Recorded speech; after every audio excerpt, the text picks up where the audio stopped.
The indigenous people of Biafra, IPOB, has replied the Peace Accord Forum, PAF, after the group insisted that Nnamdi Kanu is dead and buried, describing PAF as a non-existent and faceless group.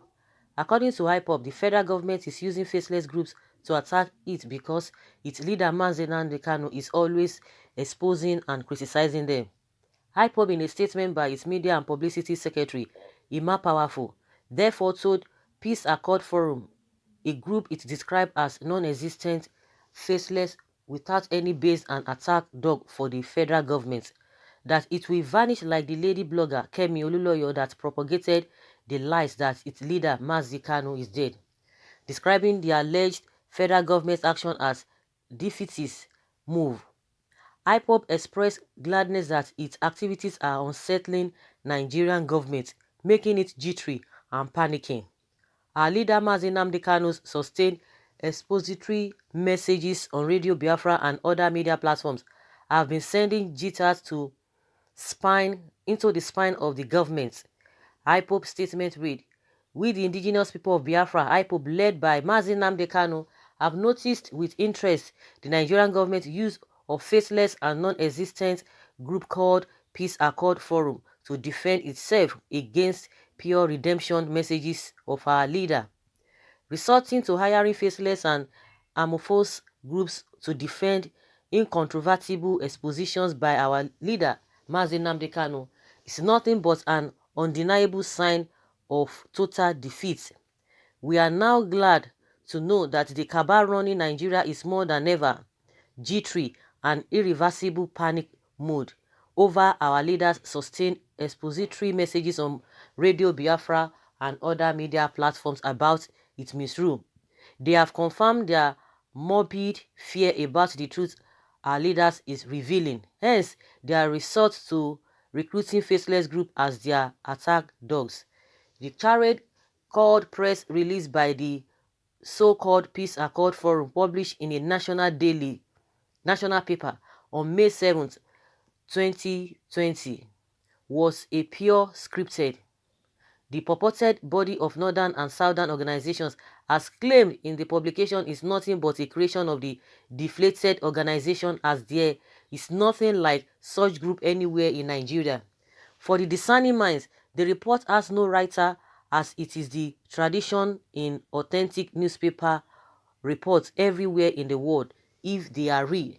As if that was not enough blunder, why is the group losing sleep over the words of a dead man, Nnamdi Kanu? Since it claims that our leader Nnamdi Kanu is dead and buried, if Nnamdi Kanu is dead, why bother to respond to him? We do not need to dissipate energy providing or proving that our leader is alive, hale and hearty, as he comes live on air during his broadcast every Wednesday and Sunday. Nnamdi Kanu gives real time and responds to questions during his live broadcast. So guys, I knew quite alright that IPOB is going to reply this group, because in the first instance, just like I said it that Kemi Oluloyo, started this whole thing, and at the end of the day, it can't be sustainable. It's not even sustainable, and she can't even sustain it. And at the end of the day, we found out that she made a lot of statements concerning the Igbos, but now she's becoming to apologize and say, God bless Igbo nation. Who are the Igbo nation? Is it not the Biafra? God bless Igbo nation. And the nation that she said over her dead body. I don't just understand what is really wrong somewhere. Maybe something really went wrong somewhere. And we could see the handwriting. The same person that said, she said some people told her that Nnamdi Kanu was dead and this. And the next day she did her findings and came out and told us, that she has already done her own investigation. Being an investigative journalist that she calls herself, that she did her own investigation and found out that the man is alive. The third day again, or the fourth day, we started hearing a lot of things from her again. Just like a lot of people have made their position known, and just from my own point of view, whether Nnamdi Kanu is alive, is not alive, but what is pertinent is the Biafra of a thing. And like I always say, what Biafra is calling for, it is not out of place. It is not out of place, but just that because people are used to this kind of being marginalized. So when the people who are in authority, if they are talking, you don't have to talk, you don't have to do this. There's one language they always say, oh, you cannot fight government. You cannot fight government. Even when government is manipulating you, when government is treating you badly, just the way we are being treated in the country, the way our leaders are treating us. You see them living in affluence. They don't care about human being. They don't care about people.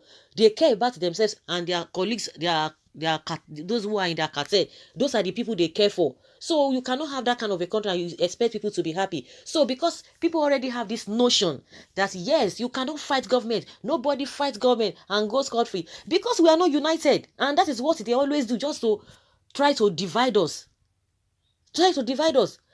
Like I said, whether Nnamdi Kanu is dead or not, it's inconsequential. And just like they have said, it's not even relevant. But the most important thing, that the Biafra agitation, which is really what every Nigerian should be looking at. Not that you don't even need to join them. That's just the way it is.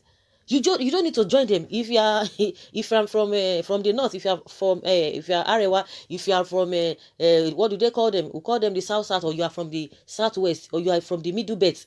You don't necessarily have to join them, because everybody is different. If you want to join them, good and fine, but you don't necessarily join them, because what they are talking is what is even affecting you. The things that they have listed, those are the things affecting you. You can see that Sowore comes out and said this, and whether you look what Biafra is talking about and what Sowore is talking about, even one Nigeria, because he has not even come out to say, oh, Oduduwa Republic, but he's still talking about Nigeria. What are the things that IPOB, what are they talking about? Is this the same thing? Everything still boils down on the same thing. So what are we talking about?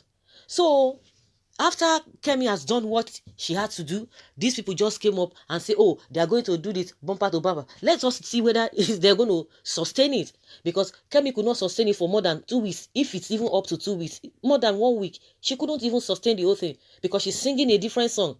She's singing a very, very different song. So let us see what will happen to these people, how far they are going to go. Just like I said, he said the man is dead. If he's dead, we have many millions. If Nnamdi Kanu is dead, millions of him will come up. People that will even be hotter than him. And that is what these people don't know. People that are hotter, that are stronger than him will emerge, if that is how they want to take it. Because in my opinion, I might not be a Biafran. It does not matter, but we are talking of being objective. That is what we are talking about. Being objective. I know some people will think, maybe, of course, that is what happens. Maybe there's something they are giving to this particular person that is speaking like this. No. Omoyele Sowore is not talking about Biafra. Biafra, they are talking about their own. So, because at the end of the day, when you look at what these people are talking, you know that it is what every Nigerian is suffering from. And the same Nigerians that are suffering, they will still come out and castigate people. When you look at Biafra, their one is even better, because they have a formidable, formidable nation. Whether you want to call them group or whatever, they have a formidable nation that they believe they know what they are talking about. The reason why Omoyele Sowore is not really gathering much momentum is that because he's talking about one Nigeria, and the people themselves, they don't even understand. The people is even trying to fight for, trying to bring to their consciousness. It's not as if they don't know, but from time to time, bring this whole thing to their consciousness, because a lot of people have already surrendered. They've already taking it as fate, as part of their life, that is how Nigeria is going to be. That is how the suffering will continue to eternity, from generation to generation. No. And meanwhile, these so-called leaders, because we have the whole thing is just complicated, because by the time this particular set of people still live, another one will still come. They will still fall into this faulty foundation that we are talking about. Faulty foundation. So this group, in my opinion, it does not really matter whether you are coming. Okay, let's see how you are going to sustain it. Whether you are, even from their own analysis or from their own submission, they say they know that a lot of things are not going well. No, things are just bad. Not it's like they were trying to say that some people, some countries too, they experience some issues here and there. No. This one is a different ballgame entirely. We know that even before this government came on board, the things were really bad, that we couldn't even know how to go about it. But these people came out and tell us that they will be able to change the narratives. Now the situation is even worse, and they are even rubbing it to our faces. You can imagine the stand of Femi Adesina, and now the same Arewa that is always going back and forth, still calling out for is a resignation because of about the whereabouts of the leaders in this country. Because no, as far as we are concerned, there is no leadership anywhere. There's no leadership anywhere. The same Yerima Shetima that is always criticizing Nnamdi Kanu is coming to say the same thing. So what are we talking about? Everybody knows the truth, but because they have this idea, oh, you cannot fight the government, so it is difficult for you to fight the government. So everybody keeps mum. And with the way they've used poverty to weaponize everybody. Everybody just thinking, everybody just looking for what am I going to eat. I don't even have time to even start arguing with anybody. And that has really gone so bad. You talk about religion, it's a different ballgame entirely. You talk about tribalism, everybody just looking for where to just hide themselves with this. So those are the things that the so-called leaders or the politicians, they are using against the people. And they will say you cannot fight the government. Even when you're saying the right thing, they will want to intimidate you. They want to use all the instruments to intimidate you that you will not be able to come out. We have a lot of journalists that we cannot even see them. All of a sudden, they just disappeared. Thank God for those ones that the whole world got to know about their situation, Showore and this other guy in Cross River. At the end of the day, those ones were able to manage to get their freedom to a very large extent. But the rest ones, nothing can be said about them. And a lot of people are just afraid because any little thing, they will take police to start chasing you. And that is why a lot of people are still afraid. Nobody wants to talk. So once they see somebody that will dare them, they will just, and the person is not really backing down. It's, it gives them a kind of a blood pressure. You cannot be in this country if you are genuine, if you are really patriotic, you are in this country and you'll be happy with what is happening. That means something is wrong somewhere. If you are happy with the situation that we are experiencing in this country and you are still comfortable, something is definitely wrong somewhere. If not that, maybe you are afraid of some things or you are just trying to mind your business because you don't want problem. But if really genuinely that you are patriotic with all of these things that are happening, because I always say it, you don't even need to belong to any party.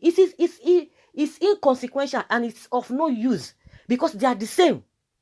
They are the same. I love people who are not even affiliated to anything. You say things the way they are. You don't look at anybody's face because at the end of the day, they all work together. Those people, those political parties, they work together. In as much as they will give some of them a kind of appointment. That settles it. That settles it. But with these people now, let us see how far they are going to go. Let us see how far they are going to go. Like I said, Kemi Oluloyo has already she's even tired. She's apologizing.